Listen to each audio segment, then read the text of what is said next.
ಹಾಗೆ ಮಾಧ್ಯಮ ಮಿತ್ರರಿಗೆ ಸಂಪತ್ ಕುಮಾರಾದ ನಾನು ಶುಭ ಕೋರುತ್ತೇನೆ. ನಾನು ರೈತನ ಮಗ.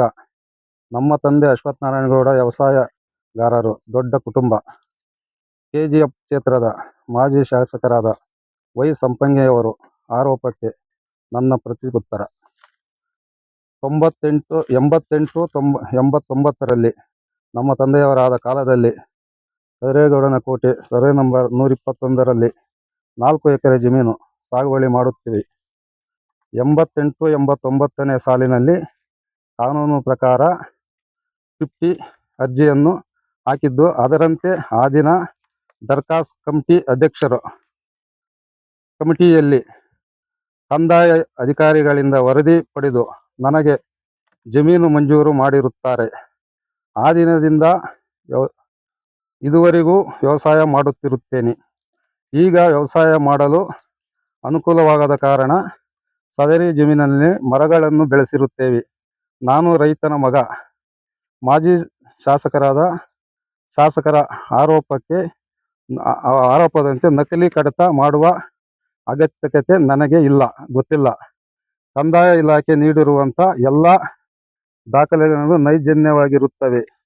ಮಾಜಿ ಶಾಸಕ ಸಂಪಂಗಿಯಾಗಿ ಕ್ರಿಮಿನಲ್ ಕೆಲಸ ಮಾಡಿ ನಾನು ಜೈಲಿಗೆ ಹೋಗಿಲ್ಲ. ನಾನು ರೈತನ ಮಗ. ರೈತರಿಂದ ಯಾವ ಭೂಮಿ ತಾಯಿಯನ್ನೇ ಕಷ್ಟ ಬೀಳುತ್ತಾರೆ. ನಕಲಿ ಕೆಲಸ ಮಾಡುವ ನಮಗೆ ಬರುವುದಿಲ್ಲ. ಮಾಜಿ ಶಾಸಕ ಸಂಪಂಗಿಯವರು ಬೇತಮಂಗಲ ಹೋಬಳಿ ಕಗ್ಲಲ್ಲಿ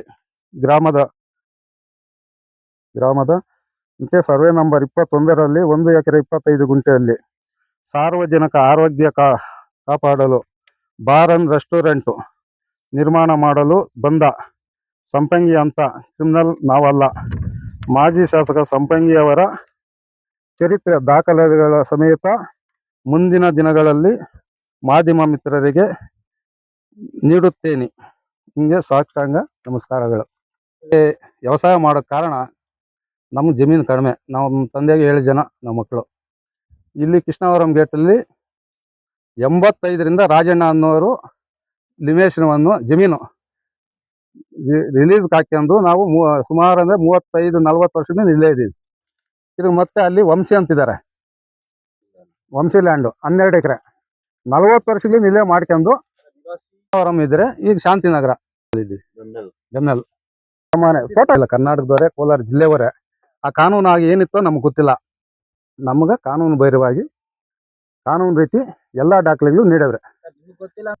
ಅದ್ರ ಪ್ರಕಾರ ನಮ್ಮ ಕೊಟ್ಟಲ್ಲಿ ಅವ್ರ ಹೆಸರಿದೆ, ಅವ್ರ ಸಿಗ್ನೇಚರ್ ಇದೆ. ಆ ಕಮಿಟಿ ಪುಸ್ತಕದಲ್ಲಿ ಗ್ರಾಂಟ್ ಮಾಡ್ತಾರಲ್ಲ ಅದರಲ್ಲಿ ಅವ್ರ ಸಿಗ್ನೇಚರ್ ಇದೆ. ಎಲ್ಲ ಮಾಹಿತಿ ಅಲ್ಲಿ ಸಿಗುತ್ತೆ, ತಗೊಂಬೋದು ಅವ್ರು ಹೋಗಿ. ಯಾಕಂದ್ರೆ ನಮಗಿಂತೂ ಅವ್ರಿಗೆ ಫಾಸ್ಟಾಗಿ ಕೊಡ್ತಾರೆ. ನಾವು ಹೋಗ್ಬೇಕಾದ್ರೆ ಶಕ್ತಿ ಇಲ್ಲ, ಕಾಸು ಹಣಕಾಸಿನ ಪ್ರಭಾವ ಇದೆ. ಅದಕ್ಕೆ ನಮ್ಗೆ ಶಕ್ತಿ ಇಲ್ಲದ ಕಾರಣ ನಾವು ಅದನ್ನು ಸುಮಾರು 2 ಲಕ್ಷ ಚಿಲ್ಲರೆ ಫೈಲ್ಗಳಿದ್ದಾವೆ ಕರ್ನಾಟಕದಲ್ಲಿ. ಅಂಥವೇ ಎಲ್ಲ ನಾವು ಕಂಪ್ಯೂಟರ್ ಪಾಣಿ ಬಂದಿಲ್ಲ. ಎಷ್ಟೋ ಜನದ ಕೈ ಬಿಟ್ಟು ಹೋಗಿವೆ. ಕೆಲವ್ರು ಮಾಡ್ಕೊಂಡಿದ್ದಾರೆ, ಕೆಲವ್ರು ಇಲ್ಲ. ನಮ್ಗೆ ಆ ಶಕ್ತಿ ಇಲ್ಲದ ಕಾರಣ ನಾವು ಅದನ್ನ ಮಾಡ್ಕೊಂಡಿಲ್ಲ. ಈಗ ಮಾಡಬೇಕಂತ ಎಲ್ಲ ದಾಖಲೆಗಿದೆ. ಅದು ಒಂದಕ್ಕೆ ನಾವು ಈಗ ಇದು ತಹಸೀಲ್ದಾರ್ಗೆ ಅವ್ರ ಮಾಹಿತಿ AC ವರ್ಕ್ ಕೊಟ್ಟಿದ್ದಾರೆ. AC ವರ್ಕ್ ಹೇಳಿದ ಕಂಡೀಷನ್ನು ತಹಸೀಲ್ದಾರ್ ಮತ್ತೆ ಕೊಟ್ಟಿದ್ದಾರೆ. ಈಗ ಹೇಳಿದ್ರಲ್ಲ VA RI ಎಲ್ಲರೂ ರಿಪೋರ್ಟ್ ಹಾಕಿ ಕೊಟ್ಟಿದ್ದಾರೆ. ಆ ರಿಪೋರ್ಟು ಅಲ್ಲಿ ಕಳಿಸ್ಬೇಕು. ಕಳಿಸೋ ಸಮಯದಲ್ಲಿ ನಮ್ಮ ಮಾಜಿ ಶಾಸಕರಾದ KGFನ ಸಂಪಂಗಣ್ಣನವರು ಬಂದು ಇಲ್ಲಿ ಫೋರ್ಜರಿ ಅಂತ ಹೇಳ್ತಾ ಇದ್ದಾರೆ. ಅವ್ರು ಹೇಳಿರೋ ಫೋರ್ಜರಿ, ದಾಖಲೆ ಯಾವತ್ತೂ ಫೋರ್ಜರಿ ಇಲ್ಲ. ಇದೆ ನಮ್ಮ ತಂದೆಯವ್ರ ಕಾಲದಲ್ಲಿ. ನಾವೇ ಇದ್ದೀವಿ, ನಾವೇ ಗಿಡ ನಾಟಿದ್ದೀವಿ, ನಮ್ಮದೇ ಜಮೀನು.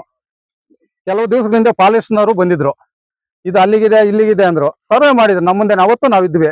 ಅವ್ರು ಸರ್ವೆ ಮಾಡಿ ಸುಮಾರು ಸಾರಿ ನಮ್ಮ ಮೇಲೆ ಗಲಾಟೆ ಮಾಡಿ, ನಮ್ದು ಅಲ್ಲಿ ಬರುತ್ತೆ ಇಲ್ಲಿ ಬರೋದು ಸರ್ ಮಾಡಿ, SIT ಸರ್ವೆ ಮಾಡಿ, ನಿಮ್ಮದು ಏನಾದ್ರು ಇದ್ರೆ ನಾವು ಬರಲ್ಲ, ನಮ್ಮ ಹೆಸರಲ್ಲಿ ಇದೆ, ನೀವು ಬಿಟ್ಕೊಡಿ. ಅವರು ಅದೇ ಥರನೇ ಬಂದು ಇದಕ್ಕೆ ನಮ್ಗೆ ಸಂಬಂಧ ಇಲ್ಲ ಅಂತ ಹೇಳಿ ಹೊರಟೋಗ್ಯಾರ. ಅವ್ರು ಯಾರು ಇದ್ರಲ್ಲಿ ಬಂದಿಲ್ಲ. ಅದಕ್ಕೂ ಹೇಳಲ್ಲ, ನಮ್ಗೆ ಆ ಶಕ್ತಿ ಇಲ್ಲ.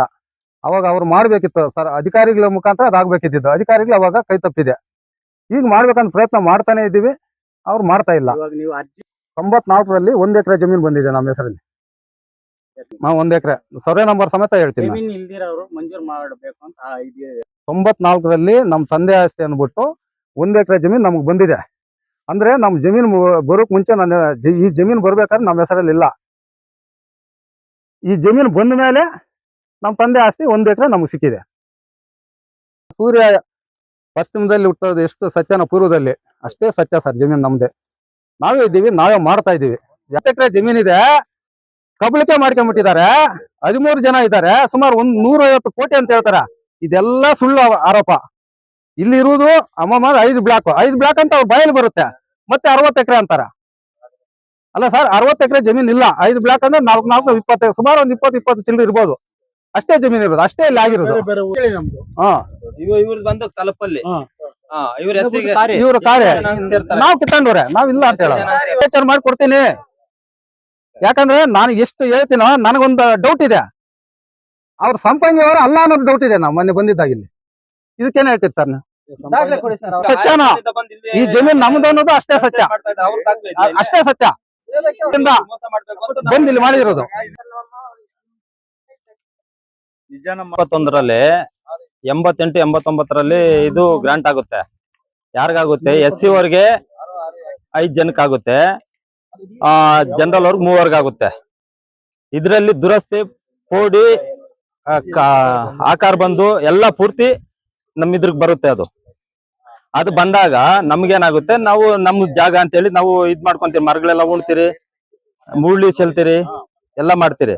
ಅದ್ರಲ್ಲಿ ನಾವು ಇಲ್ಲಿ ಬಂದು ನಾವು ತಹಸೀಲ್ದಾರ್ ಅವ್ರವ್ರಿಗೆ ನಮ್ಗೆ ಗ್ರಾಂಟ್ ಕಾಪಿ ಕೊಡಿ ಅಂತ ನಾವು ಕೇಳ್ತಾ ಇಲ್ಲ. ನಾವು ನಮ್ ಮುಂಚೆ ಕೊಟ್ಬಿಟ್ಟಿದೆ, ಕಾನೂನು ಪ್ರಕಾರ ಕೊಟ್ಟಿದೆ ನಮ್ ಗ್ರಾಂಟ್ ಕಾಪಿ. ಇವಾಗ ನಾವು ಅದನ್ನ ಎಸಿಗೆ ಫಾರ್ವರ್ಡ್ ಮಾಡಿದಾಗ AC ಸಾಹೇಬ್ರು ಇಲ್ಲಿ ತಹಸೀಲ್ದಾರ್ ಕಳಿಸ್ರು. ನಿಮ್ದು ಎಷ್ಟಿದೆ ಇದು ವಿಸ್ತೀರ್ಣ ಅಂತ ಹೇಳ್ಬಿಟ್ಟು ತಹಸೀಲ್ದಾರ್ ಇಲ್ಲಿ ಕಳಿಸಿದಾಗ ಅವ್ರೇನ್ ಮಾಡಿದ್ರು 5 ಕಂಡೀಷನ್ ಹಾಕಿ ಕಳಿಸಿದ್ದಾರೆ. ಇದ್ರಿಗೇನ್ ಬಂದಿದೆ, ಎಷ್ಟು ಕಿಲೋಮೀಟರ್ ಒಳಪಳ್ಳಿ ಸಿಗ್ತದೆ ಅಂತೇಳಿ ಒಂದು ಮುಸ್ಲಿಮ್ಸ್ ಒಂದು ಇದು ಮುನ್ಸಿಪಾಲಿಟಿದು ಒಂದು ಏನೋ ರಿಪೋರ್ಟ್ ಹಾಕಿದ್ದಾರೆ ಅವರೆಲ್ಲ. ಅದು ಸರಿಯಾಗಿ ಗಮನಕ್ಕೆ ತಂದಿಲ್ಲ ನನ್ಗೆ. ಆ ತರ ಇದ್ಕೊಂಡು ನಮ್ಗೆ ಈ ಜಮೀನು ನಮ್ಮ SC ವರ್ದು, ಇದು SC ವರ್ಗ್ ಸೇರ್ಬೇಕದು. ಅವರು ನಮ್ಮ ಸಂಭಾಗಿ ಅಣ್ಣವರು, ಅವರು SC ವರೇ. ಅವ್ರಿಗೆ ನಮ್ಮ ಮೇಲೆ ಆರೋಪ ಏನಿದೆ ನಮ್ಗೆ ಗೊತ್ತಿಲ್ಲ. ಏನು ಅವರು ನಮ್ಗೆ ತೊಂದರೆ ಮಾಡ್ತಾ ಇದ್ದಾರೆ ಅಂತ ನಮ್ಗೆ ಮೊನ್ನೆ ಒಂದು 3-4 ದಿನದಲ್ಲಿ ನಮ್ಗೆ ಗೊತ್ತಾಯ್ತು ಈ ತರ ಇದು ಅಂತ. ನಾವೇ ಗಿಡ ಉಣಿರೋದು, ನಮ್ ತಾಯಿಯವರೇ ಗಿಡ ಉಣಿರೋದು ಅದೆಲ್ಲ. ಏನೋ ಆ ತರ ಇದ್ ಮಾಡ್ಕೊಂಡು ನಮ್ಗೆ ತೊಂದರೆ ಮಾಡ್ತಾ ಇದ್ದ ಸಂಪಂಗಿ ಅಣ್ಣವರು. ಆ ತರ ನಮ್ಗೇನು ಅವಶ್ಯಕ ಏನಿಲ್ಲ ನಮ್ಗೆ. ಅಣ್ಣವರು ಅವ್ರು ಓಟ್ ಹಾಕಿದ್ದಾರೆ ಇಲ್ಲೇ, ಏನೋ ಅವ್ರಿಗ ಗಂಡನ ಮನೆಯಲ್ಲಿ ವಾಸ ಇರ್ತಾರೆ. ಅದು ಇದ್ ಮಾಡೋದಕ್ಕಾಗಲ್ಲ. ಏನೋ ಇವಾಗ ಪಿಚ್ಚಳ್ಳಿ ಅವರು ಇದ್ದಾರೆ, ಇವರು ಇದ್ದಾರೆ ಪಿಚ್ಚಳ್ಳಿ ಅವರು, ಅವರು SC ವರೇ. ಏನೋ ಅದ್ರಲ್ಲಿ ಇದ್ಕೊಂಡು ನಮ್ಗೆ ಯಾಕೆ ಸರ್ ತೊಂದರೆ ಮಾಡ್ತಾರ ಅವರು? ಅದ್ರಲ್ಲಿ ನಮ್ಗೆ ತೊಂದರೆ ಮಾಡಿದ್ವಿ. ಇವಾಗ ನಾವೇನು ಅವ್ರನ್ನೇನ ಇವಾಗ ತಾಲೂಕ್ ಆಫೀಸಲ್ಲಿ ಹೋಗಿ ನಮ್ಗೆ ಗ್ರಾಂಟ್ ಕಾಪಿ ಕೊಡು ಅಂತ ಕೇಳಿದ್ರೆ ಅದು ತಪ್ಪಾಗುತ್ತೆ. ನಾವ್ ಕೇಳ್ತಾ ಇಲ್ವಲ್ಲ, ನಮ್ ಮುಂಚೆನೆ ಮಂಜೂರಾಗಿದೆಯಲ್ಲ. ಅವ್ರು ಹೇಳ್ತಾ ಇರೋದೇನು ಎಲ್ಲ ಬೋಗಸ್ ರೆಕಾರ್ಡ್ ಅಂತ. ನಾವು ಬೋಗಸ್ ರೆಕಾರ್ಡ್ ಮಾಡಿದ್ರೆ ನಮ್ದೇನಾಗುತ್ತೆ? ಅವ್ರೇನು ಮಾಡಿಲ್ವಾ? ಅದ್ರಿಗೆ ನಮ್ಗೆ ತೋರಿಸ್ತಾ ಇದೆ ಅವ್ರದ್ದೇನಾ ಇದು? ನಮ್ ಬಡವರಿಗೆ ಬುಗ್ಗರಿಗೆ ನಮ್ ಜನಾಂಗದಾಗ ಆಗಿ ಅವ್ರು ನಮ್ಗೆ ಈ ತರ ಮೋಸ ಮಾಡೋದ್ ತಪ್ಪು ಅಂತ ನಾನು ಕ್ಷಮೆ ಕೇಳ್ತೀನಿ ಸರ್ ಅವ್ರಿಗೆ. ಅವರು ನಮ್ಗೆ ಮಾಡ್ಲಿ, ನಾವು ಅದಕ್ಕೆ ಸಿದ್ಧವಾಗಿರ್ತೀವಿ. ಅವ್ರ ಹಂಗೇನ್ ದಾಖಲೆ ಕೊಡ್ಬೋದಲ್ಲ, ಅದು ಇಲ್ಲ ಸರಿ ಇಲ್ಲ ಅಂತ ನಮ್ಗೆ ರಿಜೆಕ್ಟ್ ಮಾಡಿ ಕಳ್ಸ್ಬೋದಾಗಿತ್ತಲ್ಲ. 5 ವರ್ಷ ಇದು ಇದೇ ಇದ್ರಲ್ಲಿ ಮಾಡ್ಬೇಕು ಅಂತ ನನ್ನ ಕಾನೂನು ಏನಾದ್ರು ಬರ್ದಿದ್ಯಾ ಅವ್ರಿಗೆ? ಇದೇ ತಾಲೂಕಲ್ಲೇ ಮಾಡ್ಬೇಕು ಅಂತ ಕಾನೂನು ತೋರಿಸ್ಲಿ ನಮ್ಗೆ. ಅವ್ರ ಪ್ರಕಾರ ಅವರು ಇವಾಗ ಆನೆಕಲ್ನಿಂದ ಬಂದು ಇವಾಗ KGF ಅಲ್ಲಿ ಪಿತ್ರಾದಿತ್ಯ ಆಸ್ತಿ ಅವ್ರು ಬರಕ್ಕಾಗುತ್ತಾ? ಆನೆಕಲ್ಲಲ್ಲಿ ಇರುತ್ತೆ ಅವ್ರದ್ದು ಪಿತ್ರಾದಿ, ಅವ್ರಿಗೆ ಇಲ್ಲಿ ಬರುತ್ತಾ? ಅದೊಂದು ಬಾರ್ ಅಂಡ್ ರೆಸ್ಟೋರೆಂಟ್ ಕಟ್ಟಿದ್ದಾರೆ, ಅದ್ ನಿಲ್ಸಿದಾರೆ ಗೊತ್ತಿದ್ಯಾ?